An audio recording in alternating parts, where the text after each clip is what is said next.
तो आज की इस वीडियो में हम नेक्स्ट पार्ट करते हैं। मीन्स क्वेश्चन नंबर 11 से क्वेश्चन नंबर 20 तक करने वाले हैं। मैं हूं हरी सर और आप सभी बच्चे देख रहे हैं आपका अपना यूट्यूब चैनल चलो कदम बढ़ाए। और जो बच्चे हिंदी मीडियम में पढ़ते हैं या जिनके पास हिंदी में मेंटल मैथ है वो मेरे दूसरे चैनल को ज्वाइन कर सकते हैं जिसका नाम है मैथ्स विद हरी सर। आइए करना शुरू करते हैं। तो ये देखिए आपकी स्क्रीन पर क्वेश्चन नंबर 11। ठीक है, क्वेश्चन नंबर 11 करने वाले हैं। क्या कहता है क्वेश्चन, देखो।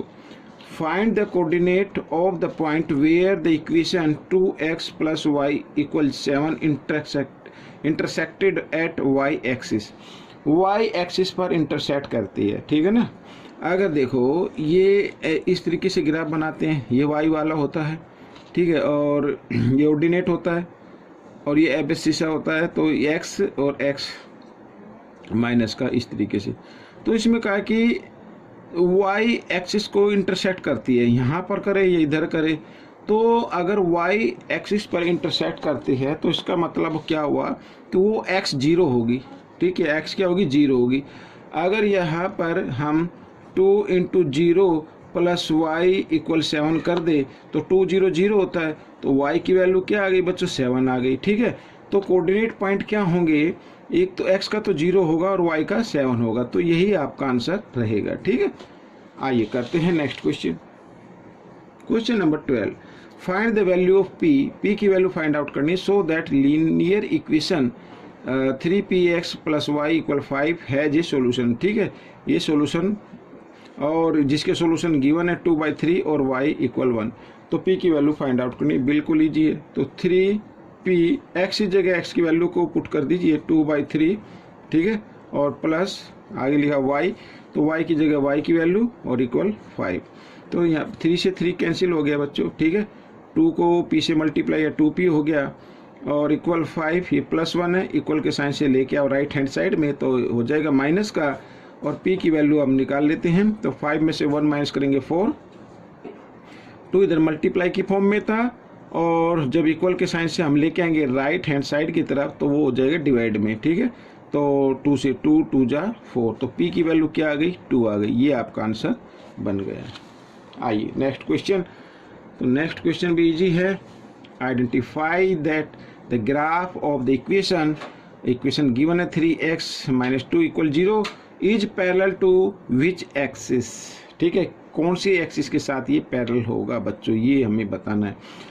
अब मैं आपको बताता हूँ, देखो इधर इस तरीके से अगर ये हमें वैल्यू निकाले तो इक्वेशन गिवन है 3x - 2 = 0 और x की वैल्यू निकाले तो ये -2 है, इक्वल के साइन से लेके आओ सेकंड अदर साइड में तो प्लस हो जाएगा, और 3 इधर मल्टीप्लाई की फॉर्म में, इधर आकर ये डिवाइड की फॉर्म में है। तो x की वैल्यू गिवन है, x की वैल्यू गिवन है यहाँ पर है, ठीक है। तो अब ये जब x की वैल्यू गिवन है, अब तो फिर ये y के पैरेलल बनेगा, y के पैरेलल ही जाएगा ना। तो लिखा है यहाँ पर identify that the graph of the equation, इस इक्वेशन का जो ग्राफ बनाएंगे is parallel to which axis, तो y के पैरेलल होगा, तो ठीक है। तो विच एक्सिस यानी y एक्सिस, ये आप चाहे तो एक्सिस भी लिख सकते हैं। तो ये y आपका आंसर आ गया। और question number 14। Identify that the graph of the equation given है और विच एक्सिस, यहाँ पर देखो मैं आपको बताता हूँ 2y और +3 = 0, y की वैल्यू निकाल लेते हैं, +3 इक्वल के साइन से ले आओ अदर साइड में तो -3 हो जाएगा, 2 मल्टीप्लाई में इधर आकर डिवाइड में हो जाता है। तो y के जो है पॉइंट गिवन है, अब y का पॉइंट गिवन है माइनस में, माइनस तो नीचे होता है, तो इसका मतलब ये x एक्सिस के पैरेलल होगा, तो x एक्सिस, ठीक है। ये आपका आंसर आ गया बच्चों इस तरीके से। बिल्कुल इजी क्वेश्चन है, कोई दिक्कत नहीं है। y का गिवन तो x एक्सिस के होगा और x का गिवन हो पॉइंट तो y एक्सिस के पैरेलल होता है। क्वेश्चन नंबर 15 कर लेते हैं। देखो क्वेश्चन नंबर 15 क्या कहता है, on the line y = what will be the value of ordinate, ordinate की वैल्यू हमें फाइंड आउट करनी है व्हेन x = -7, ठीक है। x = -7 है, तो ये इस तरीके से ये y वाला जो होता है ना ये ऑर्डिनेट कहलाता है, ठीक है। और इस तरीके से y x अगर -7 है, यहाँ पर मान लीजिए -7 है, -1 2 3 4 5 6 7 ऐसे, तो ऑर्डिनेट की वैल्यू क्या होगी? ऑर्डिनेट तो 2 है बच्चों, ऑर्डिनेट क्या है? 2 है। तो ये आपका आंसर आ गया, बस बिल्कुल ईजी है, कोई ज़्यादा मुश्किल नहीं है। देखो ठीक है, ऑर्डिनेट पूछा तो ऑर्डिनेट तो 2 होगा।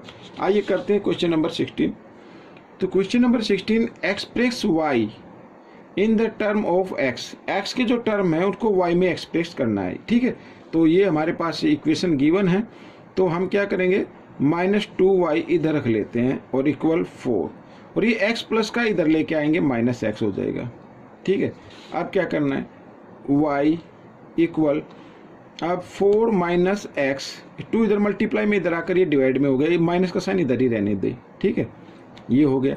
अब माइनस के साइन को चेंज कर देता हूँ, मैं इधर ले आता हूँ, तो इधर लाने के बाद ये इस तरीके से हो जाएगा, तो ब्रैकेट में डाल देते हैं ऐसे।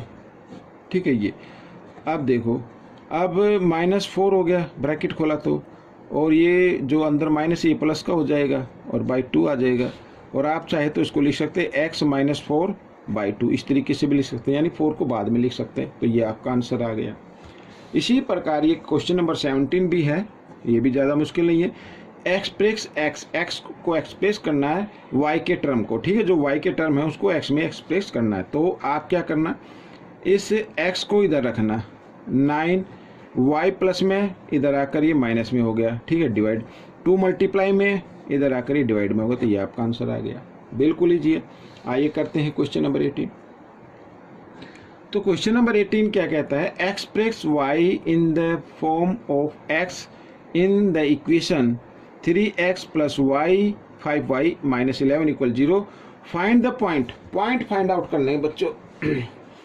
ठीक है, where the equation intersect y axis and x axis.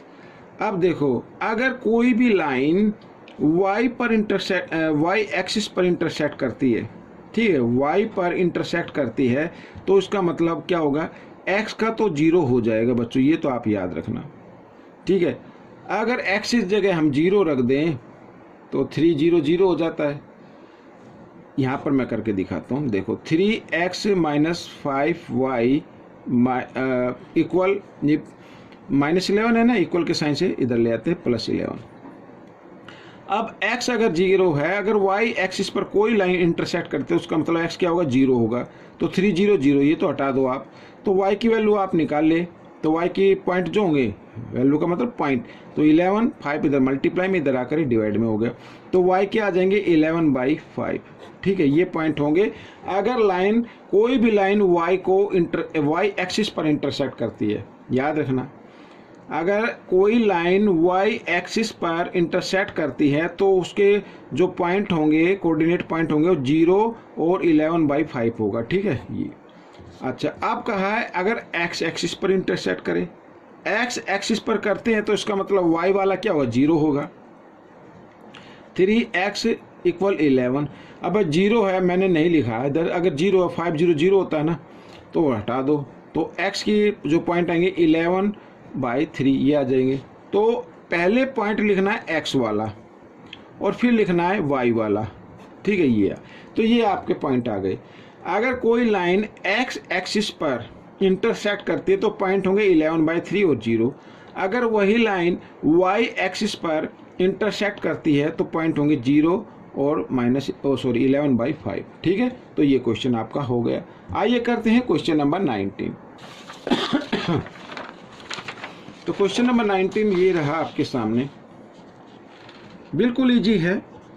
Find any one solution of equation. ठीक है, ये इक्वेशन गिवन है बच्चों। मैं एक बार इसको क्वेश्चन को देख लेता हूँ। ठीक है, ऐसा लगता है जैसे इनकम्प्लीट हो, मैं इसको देख लेता हूँ। जी हाँ, क्वेश्चन नंबर 19, हाँ जी, क्वेश्चन तो ये कंप्लीट है। Find any one solution find out करना है।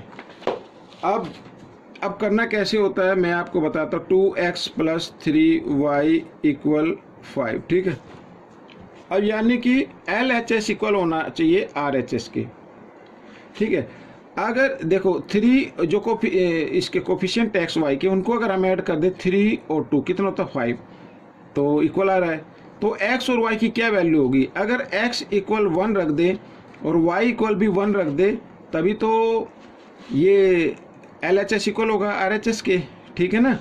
यानी कि अगर हम इसको करना चाहें तो 2 इंटू 1 प्लस 3 इंटू 1 इक्वल 5, तो 2 1 जा 2 और 3 1 जा 3, 3 और 2 कितना होता है 5 होता है, तो आगे ना इक्वल। तो x यानी वन सोल्यूशन यानी x इक्वल 1 y इक्वल 1, एक तो ये होता है। और भी हो सकते हैं, और सॉल्यूशन भी हो सकते हैं, जैसे कि मान लीजिए मैं रखता हूँ 5 रखता हूँ, ठीक है, यानी x इक्वल 5 और 2 इंटू 5, 5 2 जा कितना होता है 10 होता है, ठीक है। और अगर मैं इसको कर लेता हूँ -5, क्या कर लेते हैं x इक्वल क्या रखते हैं -5, तो -5 हो गया, और प्लस 3y रख लेते हैं +5, ठीक है, तो इंटू 5। अब 5 2 जा कितना होता है 10, -10 आएगा, और 5 3 जा 15, और माइनस प्लस माइनस होते हैं तो 15 में से 5 माइनस करेंगे 5 आ जाएगा, फिर वही आ गया 5 के इक्वल। तो वन सॉल्यूशन निकालना था तो आप चाहे 1 ले सकते हैं या फिर x इक्वल -5 और y इक्वल 5 ये भी ले सकते हैं, ठीक है। तो आपका ऊपर डिपेंड है कि आप क्या लेना चाहें। वन सॉल्यूशन निकालना था, सॉल्यूशन हम इनफाइनाइट निकाल सकते हैं, अनकाउंटेबल निकाल सकते हैं, तो आपका ये आंसर हो सकता है, या फिर ये भी हो सकता है x इक्वल -5 और y इक्वल 5, ये भी आपका आंसर हो सकता है। आइए करते हैं क्वेश्चन नंबर 20।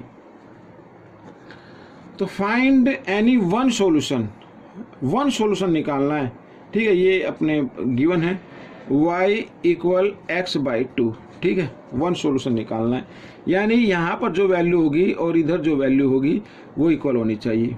अब देखो अगर मैं यहाँ पर रखता हूँ y इक्वल 1 रख लेता हूँ और x इक्वल 2 रख लेते हैं तो वैल्यू इक्वल आ जाएगी। अब देखो करके y की जगह हमने 1 रख लिया, x की जगह क्या रखा 2, और नीचे तो 2 है, 2 1 जा 2, तो आगे ना 1 इक्वल 1, ठीक है।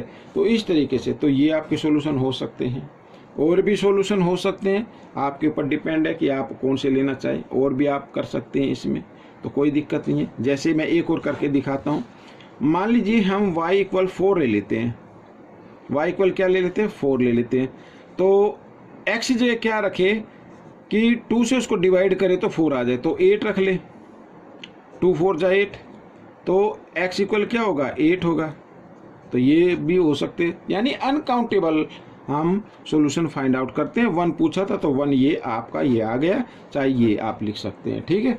तो इस तरीके से ये पार्ट 2 कंप्लीट हो चुका है। आपको ये पार्ट कैसा लगा मुझे ज़रूर बताएं, और इसमें से सीखकर दूसरे बच्चों को जरूर सिखाना है। मिलेंगे नेक्स्ट पार्ट में। Till then keep watching this video and thank you.